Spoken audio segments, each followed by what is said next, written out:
The autumn wind off the tarmac carried a sharp, sobering chill as Ethan Vance stepped off his private jet at John F. Kennedy International Airport. His tailored linen shirt still faintly scented with salted ocean air and expensive French cologne. Beside him walked Chloe Bennett, Vice President of Brand Strategy at Vance Capital, her laughter ringing light and careless as she slipped her designer sunglasses onto her head. For 2 uninterrupted weeks, Ethan had basked beneath the tropical sun of St. Lucia, completely ignoring every urgent phone call, text notification, and calendar reminder emanating from his home in New York. To the financial press and magazine covers that frequently celebrated his disciplined vision, Ethan Vance was the quintessence of Wall Street prestige, a visionary corporate leader who ostensibly championed moral integrity and steadfast family values. Yet beneath that meticulously polished public veneer lay a staggering, hollow indifference. While he was sipping vintage champagne aboard chartered yachts and dining along private beaches, his wife Clara was enduring the agonizing, solitary ordeal of labor over 1,500 miles away. There was no devoted husband beside her bed, no comforting hand to clasp, and no gentle encouragement during her darkest hours of physical pain. Only the cold glare of fluorescent hospital lights and the unanswered inquiries of attending nurses.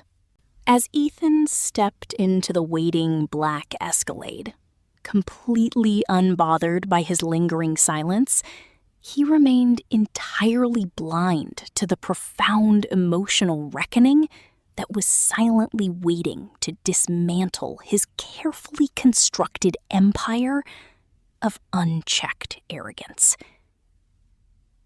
The heavy leather doors of the Escalade shut with a muted thud as the vehicle merged smoothly into the dense traffic heading toward downtown Manhattan. Chloe leaned back against the plush leather seating, casually scrolling through her social media feeds until her expression suddenly froze into a tight, uncomfortable frown. She turned the screen toward Ethan, her voice laced with defensive irritation, as she brought up an investigative article newly published by the Wall Street Journal. The headline blared across the top of the digital page with unforgiving clarity. Inside the double life of Vance Capital's CEO. Prominently displayed beneath the bold typography was a crisp, high-resolution photograph capturing Ethan laughing intimately with Chloe over breakfast on a sunlit St. Lucia patio, contrasting brutally with the article's confirmation that his pregnant wife was currently giving birth alone in a New York hospital. Ethan glanced at the screen for a brief, dismissive second before locking his phone, his face remaining entirely unbothered, as if reviewing a routine quarterly earnings statement. He casually remarked that his mother, Victoria, was managing all domestic matters in his absence, and that his presence was fundamentally unnecessary. Sitting in the front passenger seat, Marcus, Ethan's longtime executive assistant, stared silently into the rearview mirror, deeply disturbed by his employer's callous detachment. Neither Ethan nor Chloe realized that this public exposure was merely the first hairline fracture in a massive, impending landslide that would soon strip away their illusions of invincibility. 40 minutes after dropping Chloe off at her Midtown penthouse, Ethan arrived at the exclusive postpartum recovery center in Greenwich, stepping out of the elevator into the hushed, carpeted corridor of the 3rd floor. He walked purposefully toward room 308 and pushed the heavy mahogany door open without knocking, expecting to find his wife resting in bed with a newborn in her arms. Instead, he stepped into a pristine, spotless sanctuary that looked entirely deserted. The hospital bed was neatly remade with fresh, unwrinkled white linen. The wooden closets stood completely empty, and not a single flower bouquet, infant blanket, or personal card remained in sight. A senior floor nurse appeared in the doorway, carrying fresh towels, stopping dead in her tracks when she recognized the famous venture capitalist. When Ethan demanded to know where his wife was, the nurse explained with strict, professional detachment that Mrs. Vance had checked out almost 2 weeks ago. Furthermore, the nurse explicitly noted that Mrs. Vance had invoked the federal HIPAA privacy protocol, legally prohibiting the facility from disclosing any details regarding her destination or medical records to anyone, including her husband. The sudden realization that Clara had deliberately erased her physical presence and legally barred him from her recovery sent an unfamiliar, icy jolt of unease tightening through Ethan's chest, shattering his assumption that she would always quietly wait for his return, regardless of how terribly he neglected her. Before turning to leave, the nurse reached into her apron pocket and handed Ethan a plain white envelope, stating that his wife had requested it be delivered directly into his hands. Ethan stepped over to the sunlit mahogany table near the window and broke the wax seal, revealing a set of formal divorce papers already bearing Clara's elegant, unhesitating signature. Beneath the legal documents lay an encrypted flash drive alongside 2 distinct, meticulously arranged physical artifacts that instantly commanded his attention. The first was a tiny plastic newborn identification bracelet, stamped with the name Noah Montgomery Vance. The second was a neatly folded printout of the Wall Street Journal article featuring the photograph of Ethan clinking champagne glasses with Chloe on the St. Lucia beach, placed directly underneath the baby's hospital tag. The deliberate visual pairing was a masterclass in silent, devastating communication, presenting an unassailable indictment of his moral failure without uttering a single dramatic word. There were no tear-stained letters, no hysterical accusations, and no desperate pleas for explanation. Only the cold, crystalline clarity of a woman who had weighed his worth, found him completely lacking, and made her final decision. For the first time in his adult life, Ethan felt his formidable ego crumble beneath the weight of an absolute silence. Realizing that Clara had not merely left him, she had stripped him of his power to manipulate her emotions ever again.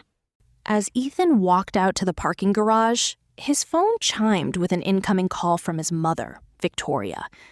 Her voice was crisp, composed, and dripping with patronizing reassurance as she dismissed Clara's departure as nothing more than an emotional tantrum designed to leverage the newborn baby for a larger divorce settlement. Victoria urged her son not to panic, promising that her legal team would handle the situation swiftly and secure full custody of his heir once Clara came to her senses.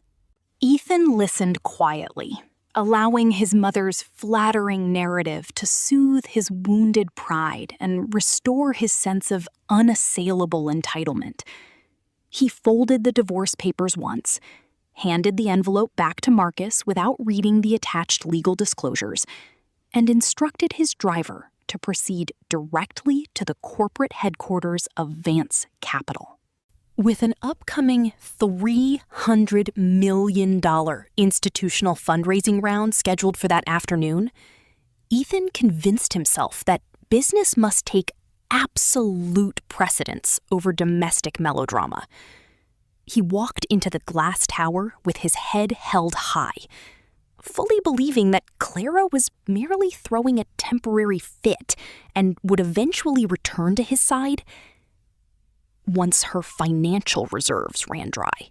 He was completely unaware that while he was preparing to pitch to his investors, Clara was already surrounded by the formidable legal and financial power of the Montgomery family, setting in motion a devastating counteroffensive that would dismantle his corporate legacy from the inside out.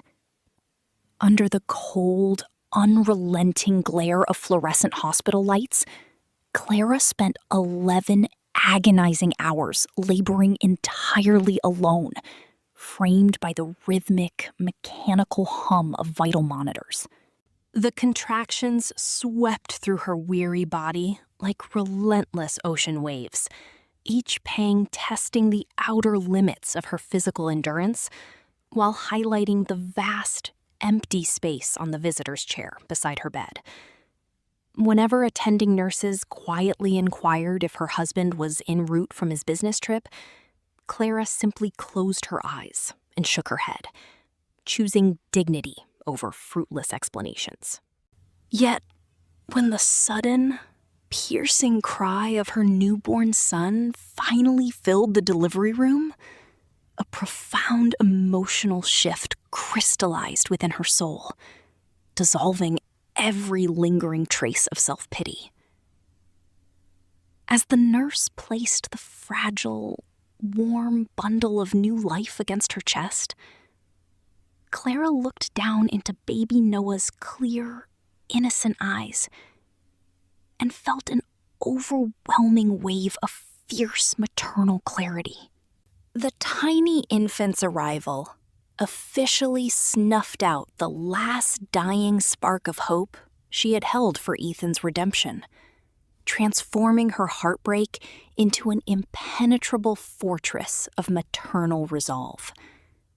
She realized in that transcendent moment that she could no longer afford the dangerous luxury of romantic delusion or passive endurance. Her son deserved a mother who was not a grieving victim of neglect, but a sovereign, resilient protector, capable of carving out a future anchored in absolute truth, dignity, and unyielding strength.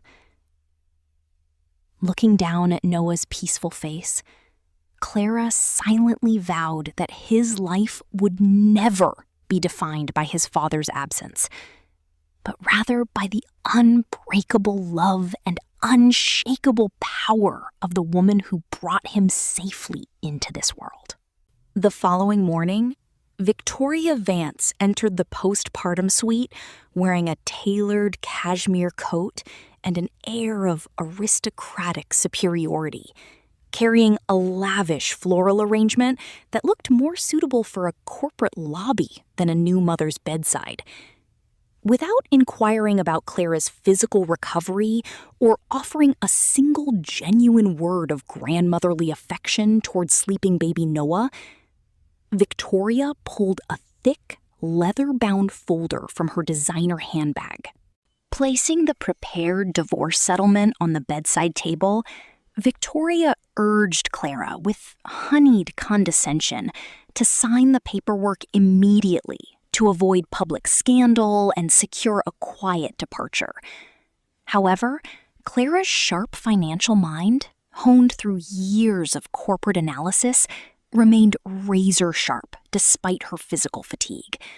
Skimming through the legal clauses with calm precision, Clara immediately uncovered a sinister, predatory structure buried deep within the fine print.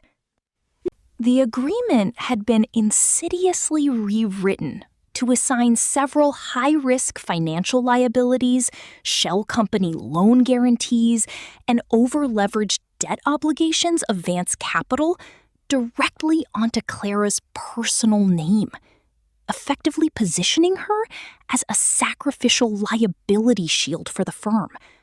Victoria's theatrical concern was nothing more than a calculated attempt to trick a vulnerable postpartum mother into absorbing the corporate sins of the Vance empire.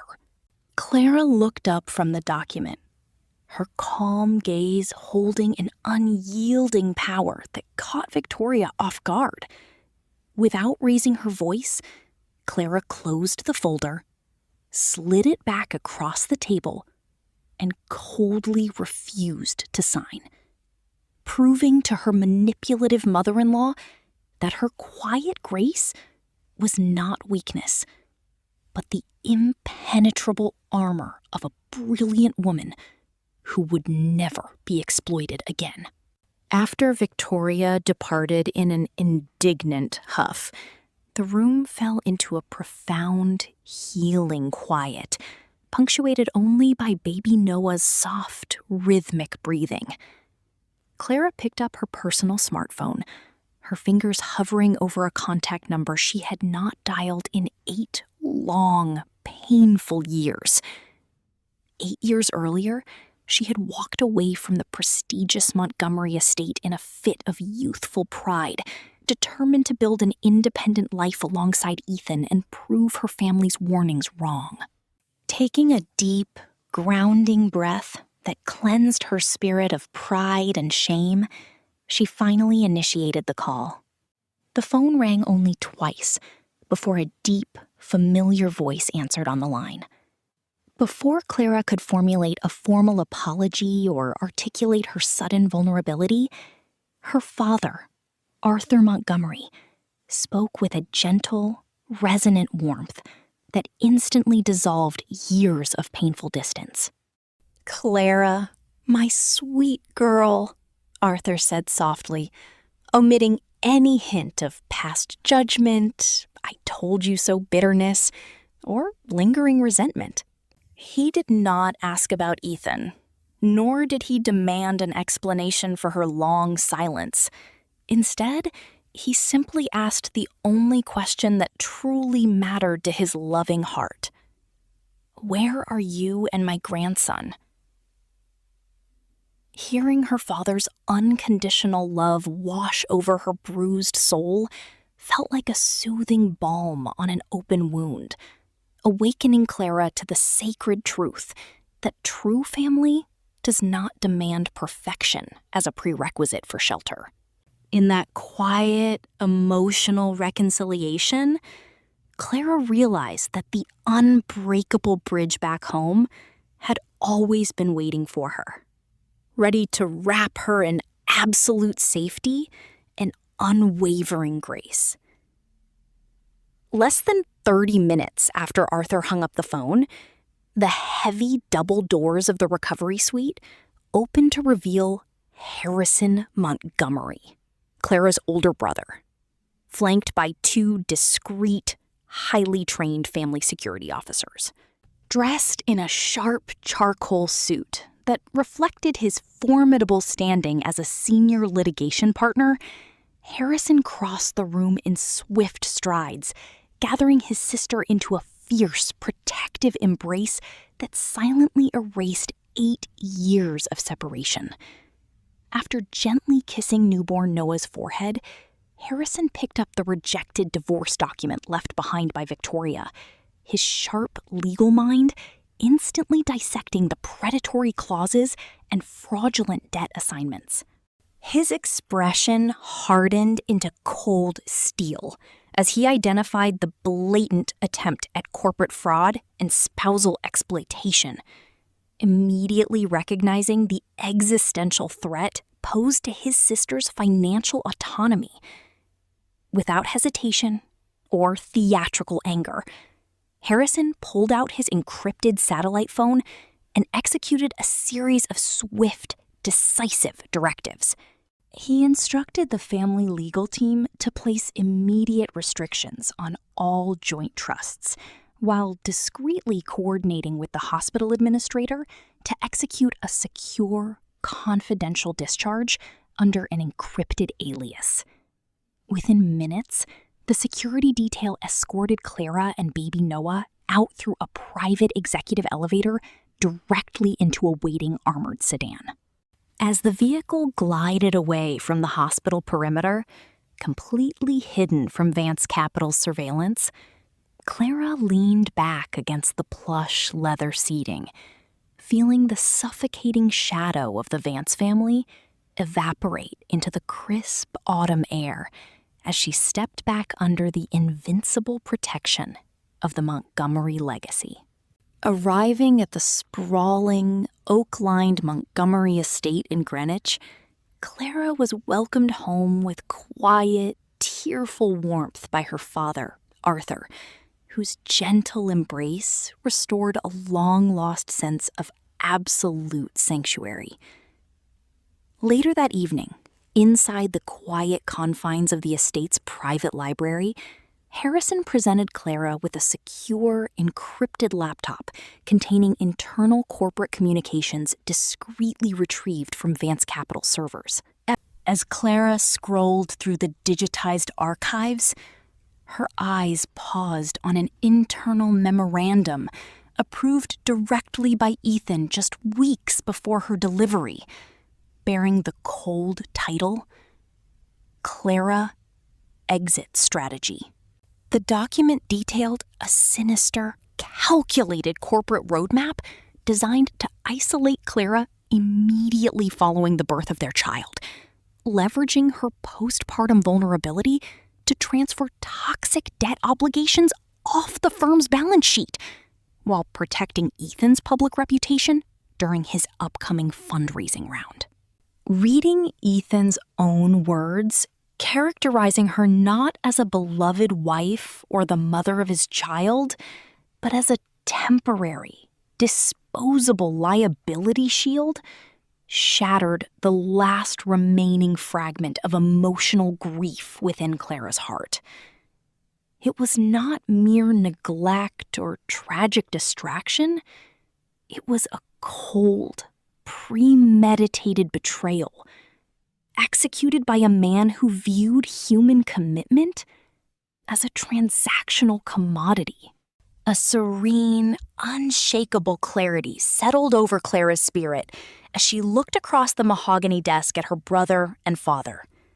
The time for silent endurance had ended.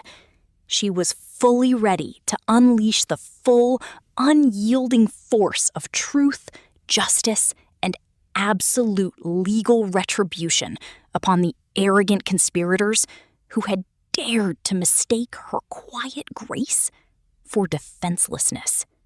Early the following morning, inside the quiet mahogany war room of the Montgomery estate, Harrison executed a masterclass in swift, surgical legal warfare. Without issuing public threats or engaging in emotional dramatics, he formally submitted a binding legal notice activating the breach of fiduciary duty clause embedded within the Montgomery Revocable Family Trust. For over 7 years, this prestigious family trust had quietly provided the foundational asset guarantees, liquidity backing, and institutional credit enhancements that allowed Vance Capital to secure favorable prime brokerage rates and manage high-stakes venture portfolios. By invoking Clara's explicit revocation of spousal authorization and documenting Ethan's bad faith attempts to transfer corporate liabilities onto her personal estate, Harrison legally severed every collateral tether linking the Montgomery fortune to Vance Capital. The legal filing acted as an immediate, impenetrable firewall, revoking Ethan's access to multi-million-dollar credit lines and freezing all collateralized equity accounts associated with Clara's maiden name. It was not an act of impulsive hostility. but a necessary, dignified reclaiming of power, demonstrating that true wealth lies in protecting sacred boundaries against predatory entitlement. With a few encrypted digital submissions and formal affidavits, Harrison dismantled the artificial financial foundation that Ethan had taken for granted, proving that when a family stands united in truth, no amount of corporate arrogance can withstand the swift, cleansing tide of absolute legal accountability. Clara watched the confirmation screens flash green, feeling a deep, quiet sense of liberation settle over her heart, as her family's strength reclaimed her sovereign future. The formal revocation of the Montgomery Trust guarantees sent an immediate, cataclysmic shockwave reverberating through the highest corridors of Wall Street. Major investment banks, prime brokers, and institutional lenders received automated compliance alerts, triggering mandatory risk reviews across all pending transactions involving Vance Capital. Within hours, the lead underwriting syndicate overseeing Ethan's crucial $300 million fundraising round issued an emergency freeze, halting all capital commitments pending a comprehensive legal audit. Managing directors from major pension funds and sovereign wealth entities flooded Vance Capital switchboards with panicked inquiries, demanding immediate, transparent asset verification and full disclosure regarding the spousal liability disputes splashed across financial news feeds. The fragile house of cards that Ethan had built upon borrowed prestige and unearned confidence began to sway precariously beneath the weight of institutional panic. Financial analysts openly questioned the firm's liquidity ratios, while trading desks quietly widened credit spreads on Vance Capital's corporate debt. Ethan found himself trapped inside an executive nightmare of his own making, watching as sophisticated institutional investors who had once praised his genius suddenly withdrew their confidence in a matter of hours. The market was delivering an uncompromising lesson in corporate reality. Without trust, transparency, and moral integrity at the helm, even the most glamorous venture firm remains nothing more than a fragile illusion, waiting to dissolve into dust. Driven by rising panic and an insatiable need to reassert control, Ethan personally drove his sports car to the oak-lined perimeter of the Montgomery estate, determined to confront Clara and force a domestic resolution. However, as his vehicle approached the entrance, his path was abruptly blocked by the massive wrought iron security gates, standing like an impenetrable fortress against the autumn sky. Before he could step out to demand entry, two imposing, uniformed Montgomery security officers stepped forward from the gatehouse, their posture calm, professional, and entirely unbothered by his executive title.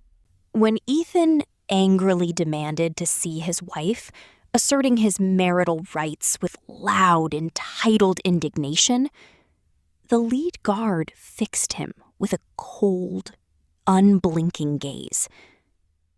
The guard calmly informed him that Mrs. Clara Montgomery was not receiving visitors, formally serving him with a trespass warning and instructing him to turn his vehicle around immediately. For the first time in his professional life, Ethan felt the crushing weight of utter powerlessness. His prestigious title as CEO, his expensive tailored suit, and his habitual arrogance held zero currency against the vast, ancient authority of the Montgomery family. He stood, stranded outside the iron gates, looking at the distant mansion shrouded in serene afternoon light, realizing with a sickening jolt in his chest that Clara was completely beyond his reach, forever sheltered within a sanctuary where his manipulations could never penetrate again. Returning to his penthouse, Ethan turned his mounting frustration toward Chloe, setting off an explosive rift within their once comfortable alliance. Panicked by the sudden collapse of Vance Capital's fundraising round and the public relations disaster threatening her own career, Chloe urged Ethan to set aside his pride, drop his combative posture, and go down on his knees to beg Clara for forgiveness. Her suggestion struck a raw nerve in Ethan's inflated ego, causing him to lash out at her with sharp, condescending venom. In a searing fit of anger, Ethan sneered at Chloe, callously reminding her of her place, and declaring that she was merely an easily replaceable employee whom he had elevated for his own amusement. The brutal verbal assault stripped away any lingering romantic illusions Chloe had harbored regarding their affair. Seeing the cold, disposable nature of Ethan's character exposed so plainly, Chloe recognized that she was dealing with a narcissistic predator who would gladly sacrifice her to save his own skin. Without arguing or shedding a single tear, Chloe adopted a calm, submissive demeanor, quietly excusing herself to the guest bedroom. Late into the night, while Ethan drank heavily in the living room, Chloe systematically backed up every private text message, encrypted audio file, and personal email exchanged between them onto a secure hard drive, preparing to deliver the ultimate betrayal to protect her own future. Meanwhile, inside the Montgomery Estate's private library, Harrison's forensic accounting team completed a deep dive investigation into Vance Capital's internal financial records.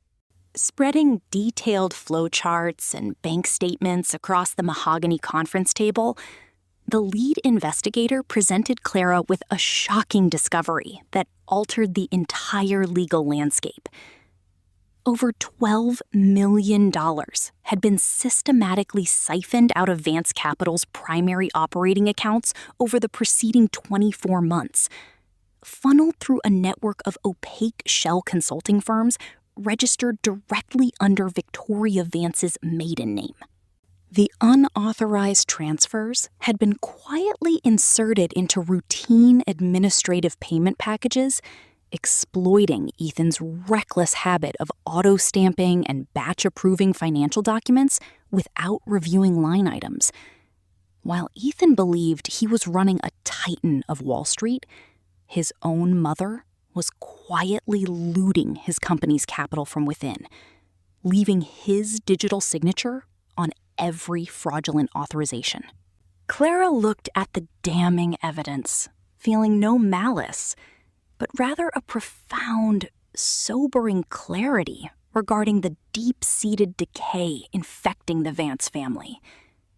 Ethan's blind arrogance had rendered him completely oblivious to the crime occurring directly under his nose, exposing him to devastating criminal liability under federal wire fraud statutes. Holding the forensic report in her hands, Clara knew the moment had arrived to bring this corporate nightmare to its absolute, inescapable conclusion before the eyes of justice. The executive boardroom on the top floor of Vance Capital's glass tower was suffocating with quiet tension as the emergency board meeting was called to order at 9 a.m. Ethan Vance and his mother, Victoria, entered the mahogany-paneled room wearing tailored designer suits and projecting an air of unshakable confidence, determined to execute their rehearsed damage control strategy.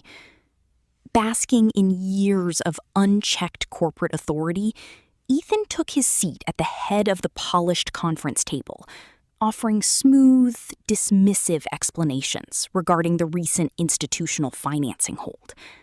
Beside him, Victoria maintained a serene, patronizing smile, offering rehearsed assurances that the financial discrepancies flagged by prime brokers were merely minor administrative glitches stemming from external auditing delays. They planned to scapegoat middle management accountants and external software vendors, convinced that their established social prestige and polished public relations narrative would effortlessly pacify the board of directors. Ethan spoke in his accustomed, commanding baritone, presenting projected earnings models while minimizing the spousal asset dispute as an unfortunate, private domestic misunderstanding that had been blown out of proportion by sensationalist media outlets. Victoria chimed in with honeyed tones, portraying herself as a devoted matriarch, working tirelessly behind the scenes to protect the firm's reputation. They sat comfortably at the apex of power, fully believing that their carefully constructed facade of corporate invincibility would once again shield them from scrutiny, completely unaware that the heavy doors of the boardroom were about to swing open to deliver an unmitigated reckoning that would shatter their illusions forever.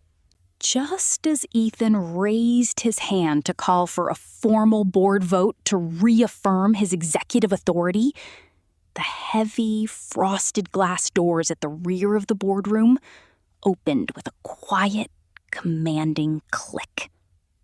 An electric hush instantly swept across the room as Clara Montgomery stepped through the threshold, accompanied by her older brother, Harrison. Clara wore an immaculate, custom-tailored navy wool suit, her posture straight, regal, and radiating a quiet, unshakable sovereignty that captivated every director at the table.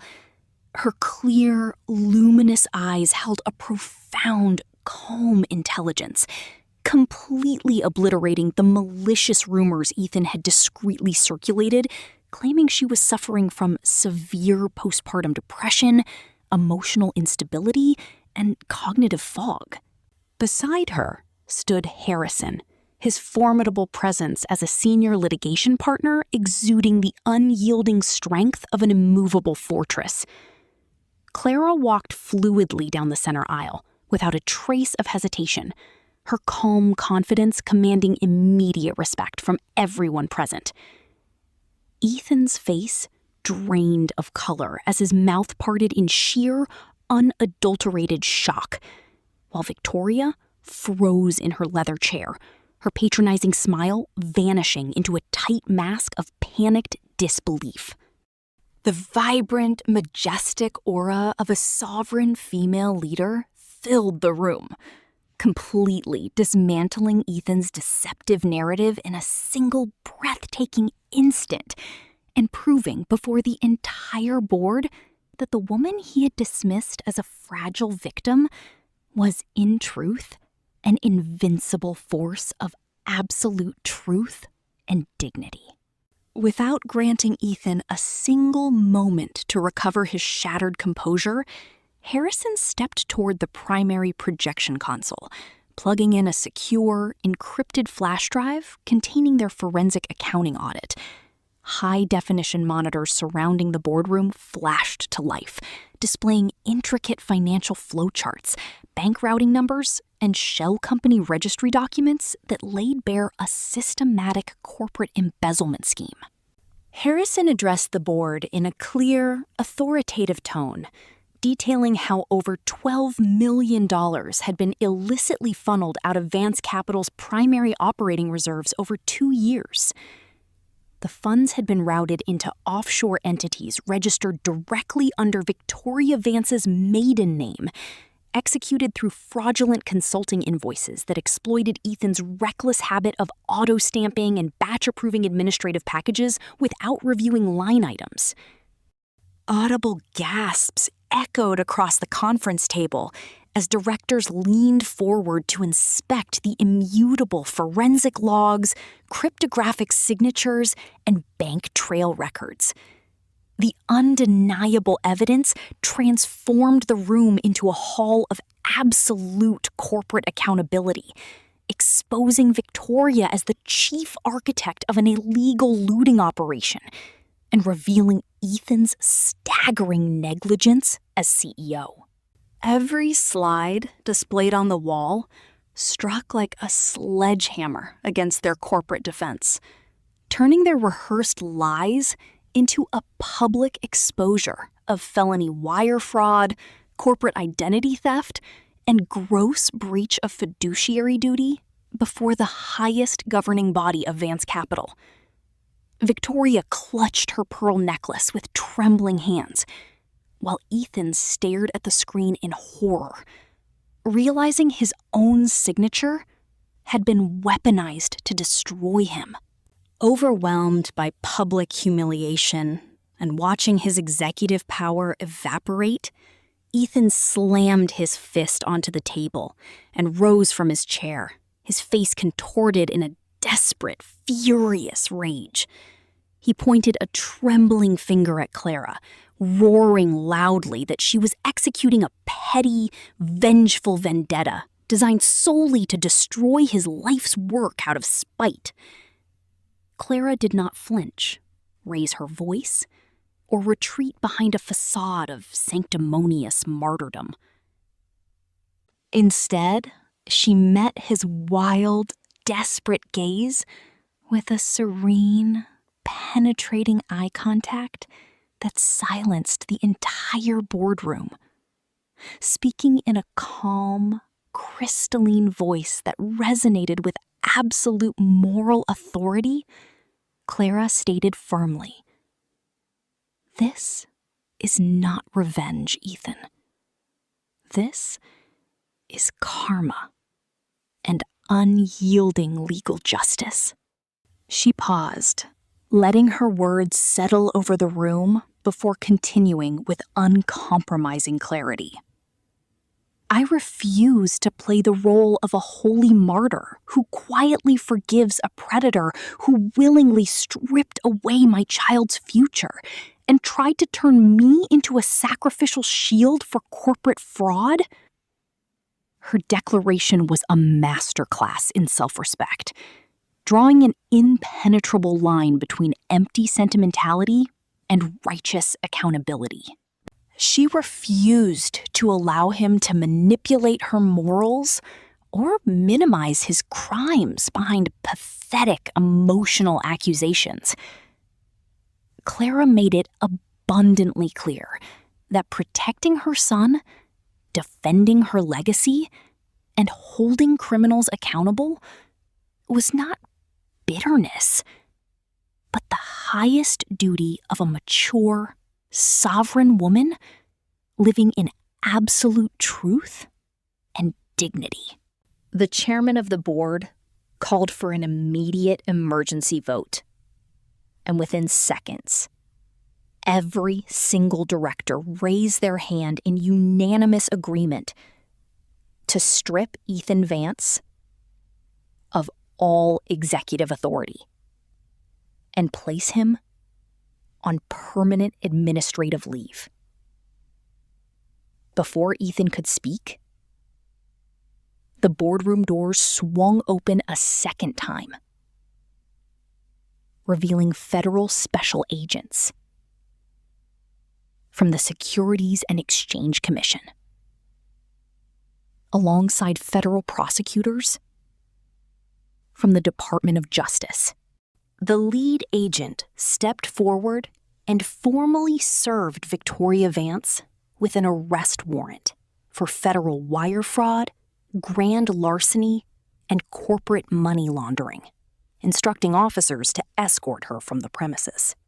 In a final, devastating blow, Chloe Bennett stepped out from behind the federal agents, holding an encrypted hard drive containing every private message, recording, and email Ethan had ever sent regarding his domestic calculations and corporate maneuvers. Chloe calmly handed the drive to the lead prosecutor, having secured a full immunity agreement in exchange for turning state's evidence against Ethan and Victoria. Victoria wept hysterically as handcuffs clicked around her wrists, while Ethan sank slowly into his chair, completely ruined and stripped of his company, his status, his mistress, and his illusion of control. Clara stood beside Harrison, looking upon the fallen conspirators with calm compassion and profound peace, knowing that truth, integrity, and unyielding self-respect had triumphed over the dark, fleeting shadows of human greed. The legal hammer fell with uncompromising velocity upon Victoria Vance as the United States Department of Justice formally unsealed a multi-count federal indictment, charging her with felony wire fraud, bank fraud, and federal money laundering. Decades of maintaining a lavish, artificial illusion of aristocratic high society collapsed within weeks as federal marshals seized her sprawling Greenwich estate, froze her offshore accounts, and impounded her luxury assets to satisfy impending restitution claims.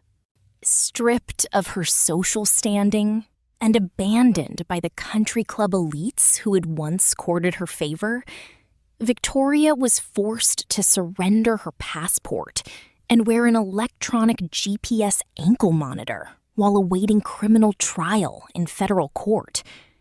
Her downfall was a stark, sobering lesson in karmic justice, illustrating how an insatiable hunger for unearned prestige, combined with a ruthless willingness to exploit her own family, ultimately dismantled her existence from the inside out. She, who had once looked down upon Clara with patronizing condescension, now found herself isolated in a cramped, rented townhouse on the city outskirts, constantly reminded of her fallen state by the cold glow of the tracking device strapped to her leg. There were no high society luncheons, no champagne galas, and no sycophantic flatterers remaining in her world. Only the somber reality of impending federal prison time. Victoria's tragic end served as a living testament to the eternal truth that wealth acquired through deceit, theft, and predatory malice is merely a fragile mirage that inevitably dissolves when confronted by the unyielding light of absolute truth and systemic justice. Simultaneously, the public exposure of corporate looting and gross executive negligence triggered an irreversible death spiral for Vance Capital across the global financial markets. Institutional investors, sovereign wealth partners, and prime brokerages fled in a synchronized panic, canceling active mandates, demanding immediate capital redemptions, and forcing the firm into involuntary restructuring. The firm's stock price plummeted to historic lows, erasing billions in market valuation overnight, and leaving Ethan Vance completely disgraced before the financial press that had once idolized his strategic vision. Stripped of his CEO title, ousted from his board seat, and facing mounting personal liability lawsuits from ruined shareholders, Ethan watched his professional empire evaporate into thin air.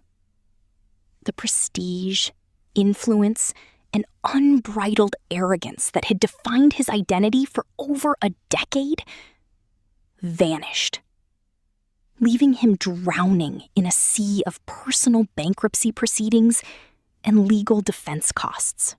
Every luxury door that had once swung open effortlessly at his approach was now firmly barred shut, as Wall Street institutions moved swiftly to distance themselves from his toxic name. He learned the bitter, uncompromising truth that power without integrity is an unsustainable illusion, and that a reputation built upon cold indifference to human commitment will inevitably crush its creator when the storms of accountability arrive.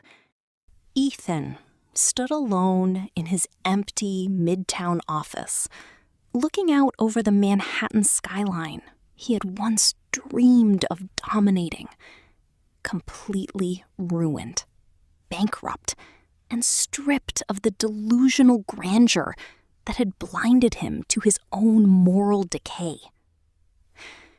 2 months after the courtroom reckoning, the divorce between Clara and Ethan was finalized with quiet, dignified precision, completely devoid of public theatrics or contentious alimony battles.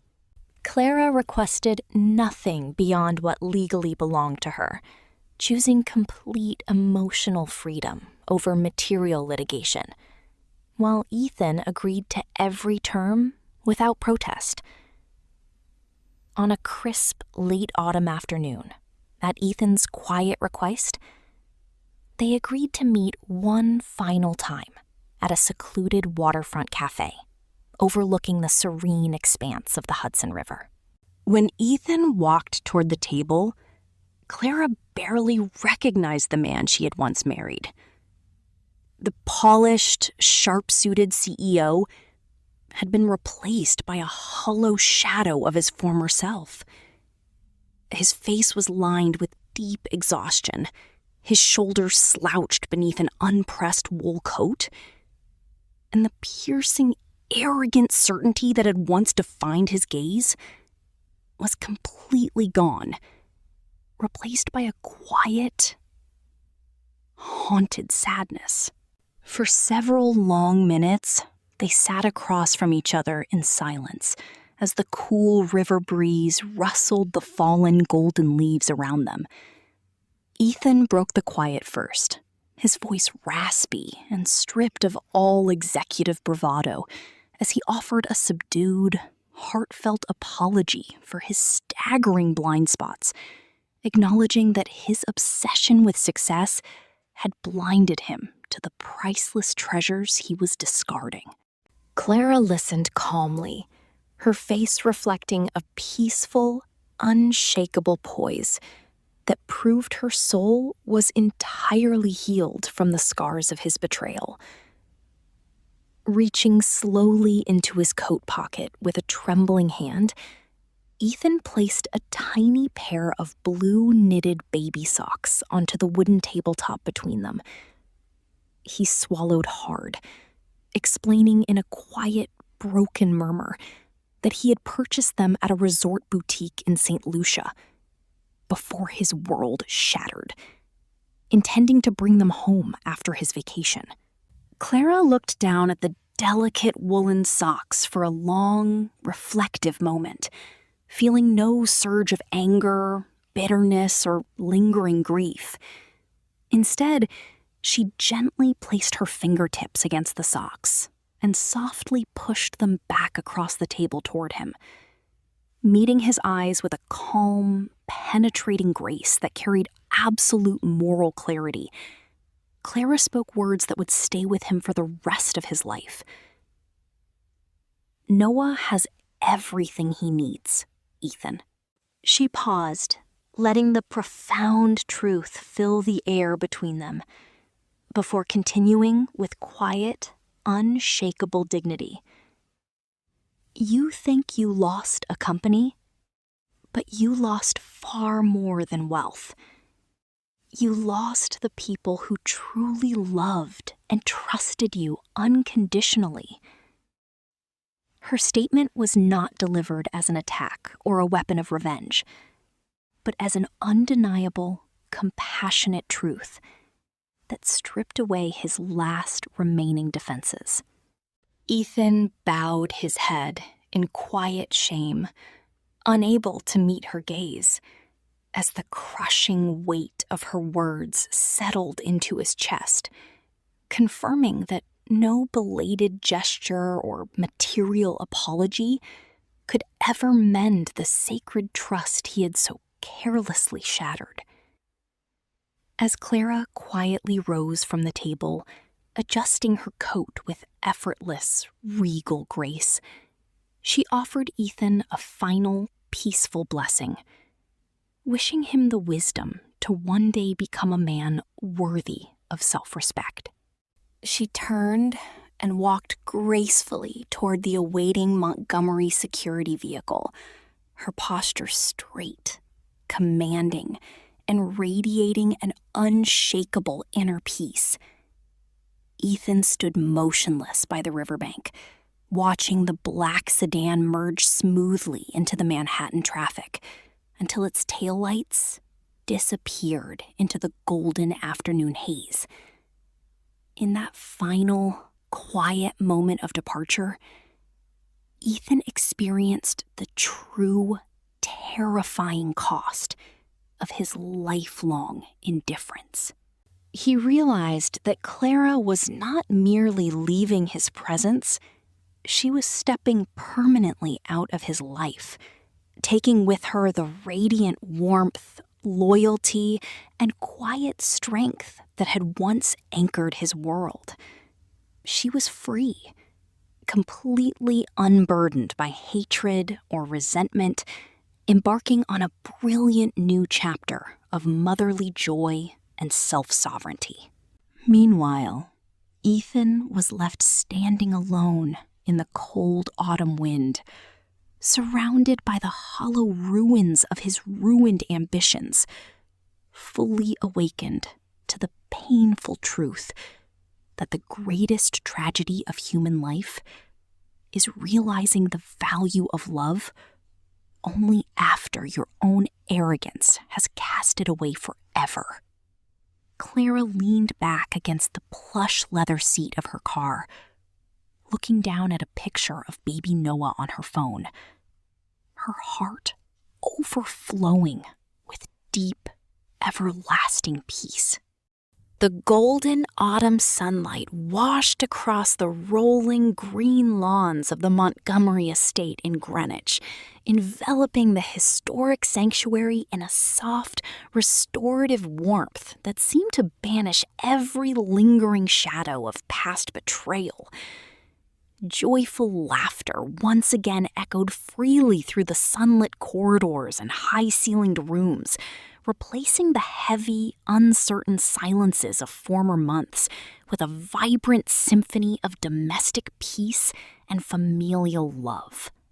Clara stood beside the nursery window, holding baby Noah gently in her arms as he babbled happily, his bright, curious eyes reflecting the serene morning sky. Her body had completely healed from the exhaustion of labor, and her spirit had emerged from the crucible of hardship with an unshakable, luminous strength. Every morning brought a renewed appreciation for the simple, sacred beauty of motherhood, unburdened by the cold demands of an absentee husband or the toxic pressures of a transactional marriage. Looking out over the flourishing gardens, Clara felt a deep, overwhelming wave of gratitude wash over her soul, recognizing that the dark storm she had endured was not the end of her story, but rather the quiet, necessary prelude to her greatest rebirth. She was no longer defined by the trauma of abandonment, but by the boundless capacity of her own heart to heal, flourish, and build an unassailable sanctuary of love for her son. In that sun-drenched nursery, framed by the gentle rustle of falling leaves, Clara embraced the sacred truth that true peace is not merely the absence of conflict, but the radiant presence of sovereign grace, unconditional love, and everlasting freedom. Later that afternoon, Clara joined her father, Arthur, in the estate's private library, where a silver tea service rested on the low mahogany table between two plush leather armchairs. The quiet space, once filled with tension years ago when Clara had walked away in youthful pride, now radiated a profound, quiet sanctuary of mutual reverence and unspoken understanding. As they sipped hot tea beside the crackling fireplace, Arthur reached into his desk drawer and placed a small, antique wooden box onto the table before his daughter. With gentle curiosity, Clara lifted the polished lid to reveal a carefully preserved family photograph taken decades earlier, depicting her young parents, her brother Harrison, and a little girl laughing beneath the summer sun. Tears welled softly in Clara's eyes as she realized that her father had kept this cherished memory close to his heart throughout every single year of their painful estrangement. Arthur reached across the table, covering her hand with his warm, weathered palm, his voice thick with gentle emotion as he whispered, "I spent 8 long years waiting for my sweet girl to come home, Clara." Clara looked down at her sleeping son in the adjacent cradle, letting a soft, tearful laugh escape her lips as she replied, "I think I finally did, Dad." In that quiet, sacred moment of reconciliation, years of pride, regret, and distance dissolved permanently into the air, proving that no matter how far we wander or how deeply we stumble, a true family's love remains an eternal harbor, waiting patiently to welcome us home. Driven by a profound desire to transform her personal trial into a beacon of hope for other women, Clara officially established the Montgomery Legal Defense Foundation, funded directly through her personal inheritance and family trust distributions. The philanthropic foundation was created with a clear, noble mandate, providing comprehensive pro bono legal representation, forensic financial audits, and strategic advocacy for vulnerable women victimized by corporate fraud, spousal asset concealment, and predatory financial abuse. Additionally, the organization established dedicated recovery grants, housing subsidies, and emotional counseling programs for single mothers rebuilding their lives after severe physical or emotional trauma. Clara threw herself into the foundation's work with passionate dedication, personally reviewing case files and sitting beside courageous women in courtrooms as they fought to reclaim their autonomy and dignity from powerful abusers. Watching helpless mothers transform into confident, self-reliant survivors under her foundation's protection gave Clara a sense of purpose far richer than any corporate title Wall Street could ever offer. She realized that her painful ordeal in the hospital room had served a higher, divine purpose, equipping her with the precise legal insight, financial acumen, and empathetic strength needed to shield others from similar cruelty. Every legal victory secured and every broken family restored breathed divine meaning into her journey, demonstrating that when a woman channels her personal healing into systemic empowerment, she creates an indestructible legacy of justice, hope, and lasting grace that transforms the world around her for generations to come. Late one evening, after placing baby Noah in his crib, Clara stepped out onto the private stone balcony of the estate, breathing in the crisp, starlit autumn air as the glittering skyline of Manhattan glowed softly on the distant horizon.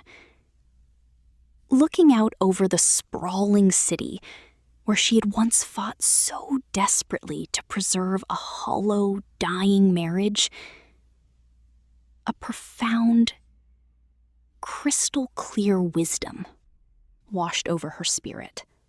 She reflected upon the vital lessons her 35 years had taught her through fire and heartbreak, realizing that true maturity lies in recognizing one's absolute self-worth. She understood with unshakable certainty that love without mutual respect is merely a toxic form of emotional dependence. Success without moral integrity is nothing more than hollow greed. And true forgiveness without accountability is permission for continued abuse.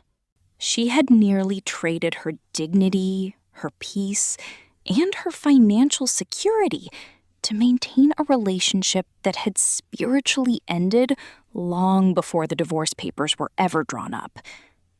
Looking back, she no longer felt a single shred of regret or bitterness toward the painful day Ethan had left for St. Lucia. Without that betrayal, she might have spent decades living beside a man who viewed commitment as a disposable business arrangement. Instead, she had walked away before losing her soul completely, stepping into the radiant light of her own authentic power. Standing beneath the velvet canopy of stars, Clara smiled into the quiet night, completely free, sovereign, and deeply at peace with the woman she had become. As the midnight stars climbed higher across the sky, illuminating the quiet beauty of the world below, Clara took a deep, grounding breath, filled with an everlasting sense of peace and joy. Her journey stood as an eternal, inspiring testament to the unbeatable strength of the human spirit when anchored in truth, family love, and unyielding self-respect. She had walked through the cold shadows of solitary labor, corporate treason, and familial betrayal, emerging not as a scarred victim, but as a triumphant, sovereign mother whose light could never be extinguished by human greed. Many people mistakenly believe that the greatest revenge is watching the person who hurt you lose everything in a public spectacle of ruin. However, as Clara looked toward the boundless horizon of her future with baby Noah and her family beside her, she knew the ultimate, undeniable truth. The greatest revenge is building a life so rich, so purposeful, and so deeply overflowing with love that their absence no longer feels like a loss, but like the greatest blessing you ever received. That was the sovereign life Clara Montgomery chose to build. And looking back from the peaceful summit of her healing journey, she knew with absolute certainty that choosing herself, her son, and her dignity was the best decision she would ever make in this life and for all the glorious years yet to come.